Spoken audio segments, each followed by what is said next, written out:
Presiden Persatuan Bola Sepak Malaysia FAM, Tunku Mahkota Johor TMJ, Tunku Ismail Sultan Ibrahim bersedia melepaskan jawatannya jika kehadirannya dalam FAM dilihat mempengaruhi keputusan perlawanan. Di balik gemerlap Liga Malaysia, ada krisis finansial mengancam, reformasi sepak bola Malaysia runtuh selamanya.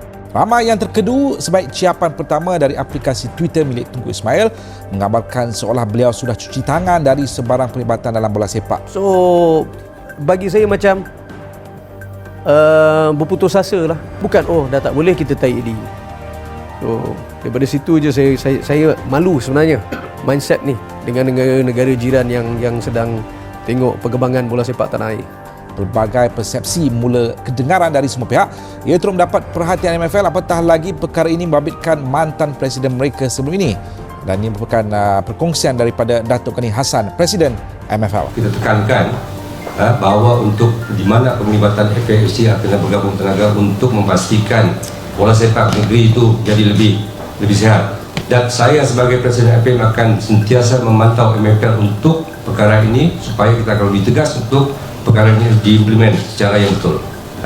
So that is kita punya pendekatan, dan we are always engaged with this. MFL dengan FM always making engagement to make sure that perkara seperti ini salary apa semua tidak akan berlaku lagi. Of course, saya setuju dengan pandangan TMJ yang mengatakan bahawa mengurus pasukan itu ikut kemampuan,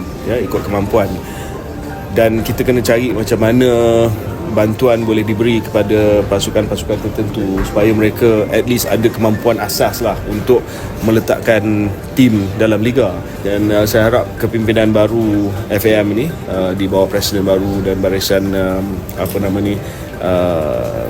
pimpinan baru FAM sama dengan MFL boleh fikirkan sesuatu lah. Because if you leave it as it is, it's going to die. Saya pun ada soalan.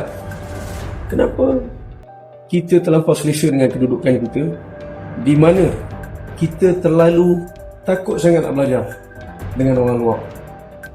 Apa salah kita belajar?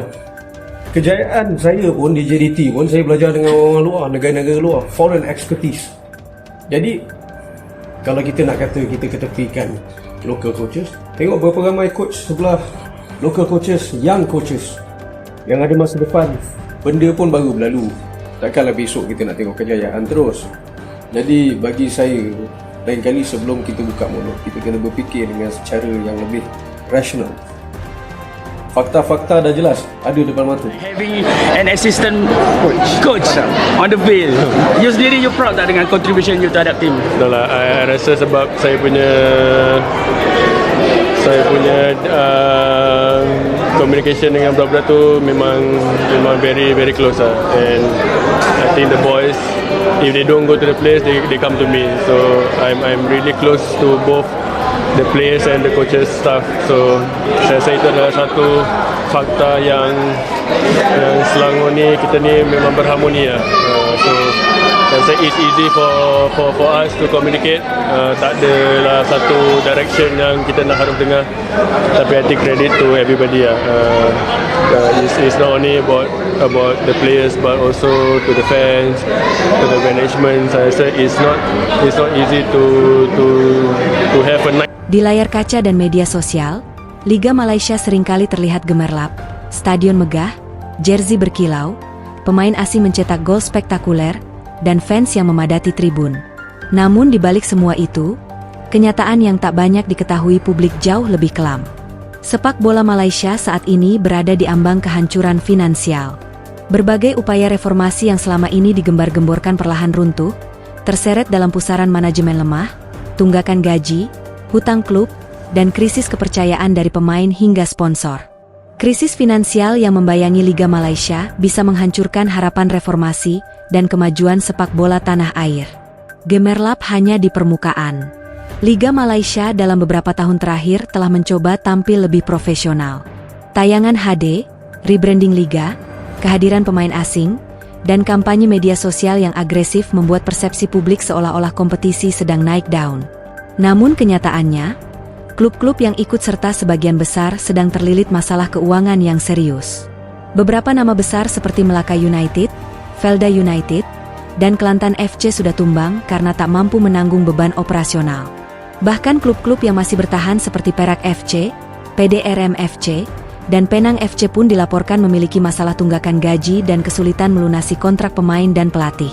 Tunggakan gaji, luka yang tak pernah sembuh. Tunggakan gaji menjadi fenomena kronis dalam sepak bola Malaysia. Banyak pemain yang mengaku belum dibayar selama berbulan-bulan, bahkan ada yang tidak menerima gaji selama hampir setahun. Nama-nama seperti Irwan Fadzli Idrus dan pelatih asing seperti Frank Berhart menjadi korban dari sistem yang bobrok ini. Bagi pemain lokal, ini bukan sekadar soal profesionalisme, tapi juga soal kelangsungan hidup. Mereka punya keluarga, tanggungan, dan kebutuhan sehari-hari. Ketika gaji tak dibayar, dampaknya tidak hanya soal moral, tetapi juga soal keberlangsungan karir. Tak sedikit pemain yang akhirnya memilih gantung sepatu lebih awal atau beralih ke pekerjaan lain. Reformasi yang gagal total.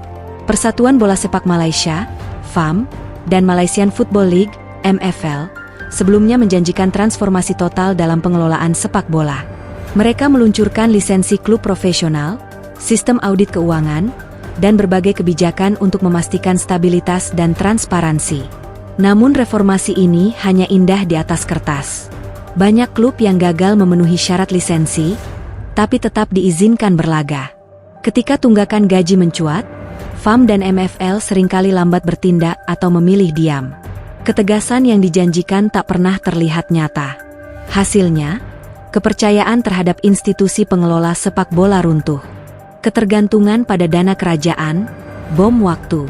Sebagian besar klub di Malaysia bergantung pada dana dari kerajaan negeri atau institusi pemerintah. Klub seperti Selangor FC, Terengganu FC, dan Kedah Darul Aman FC dibiayai oleh dana publik, baik langsung maupun tidak langsung. Ini menciptakan ketergantungan yang sangat rapuh. Ketika terjadi perubahan politik atau pemotongan anggaran, klub langsung terdampak.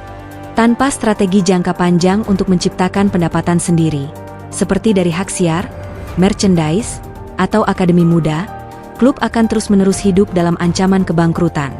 Ini bukan hanya masalah klub semata, tapi juga soal keberlanjutan liga secara keseluruhan.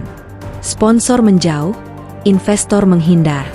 Dalam iklim sepak bola yang tidak stabil dan penuh masalah, sponsor dan investor tentu akan berpikir dua kali untuk terlibat. Mereka melihat kasus tunggakan gaji, keluhan pemain, serta kisru internal di klub dan langsung kehilangan kepercayaan. Akibatnya, klub kehilangan salah satu sumber pendanaan utama. Beberapa sponsor besar bahkan telah menarik diri dari Liga Malaysia dalam beberapa musim terakhir. Tanpa sponsor, bukan hanya operasional yang terganggu, tetapi juga pemasaran, pengembangan infrastruktur, dan pembangunan akademi. Pemain asing pun mulai ogah bermain di Malaysia. Dahulu, Liga Malaysia cukup menarik bagi pemain asing dari Amerika Selatan, Afrika, hingga Eropa Timur. Tapi kini, reputasi Liga memburuk drastis.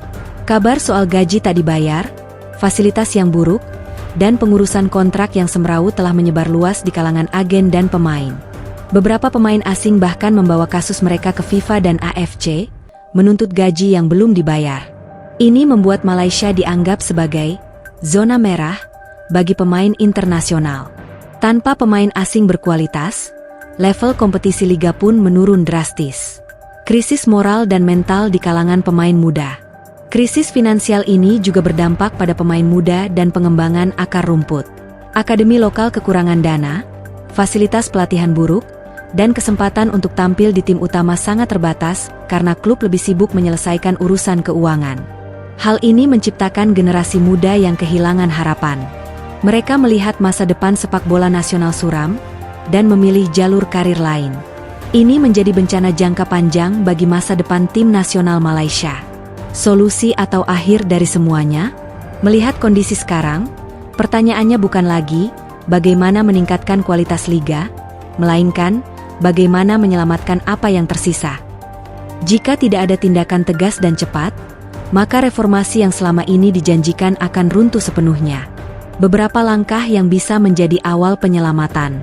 Audit keuangan menyeluruh dan terbuka terhadap seluruh klub. Penegakan lisensi klub secara ketat, tanpa kompromi. Pembentukan lembaga pengawasan independen di luar FAM dan MFL. Pembatasan gaji pemain asing dan transparansi kontrak. Insentif kepada klub yang mampu berdikari secara finansial. Fokus pada pengembangan pemain muda dan akademi. Tanpa perubahan struktural yang berani, maka Liga Malaysia hanya akan menjadi tontonan sementara yang akhirnya lenyap karena fondasinya lapuk.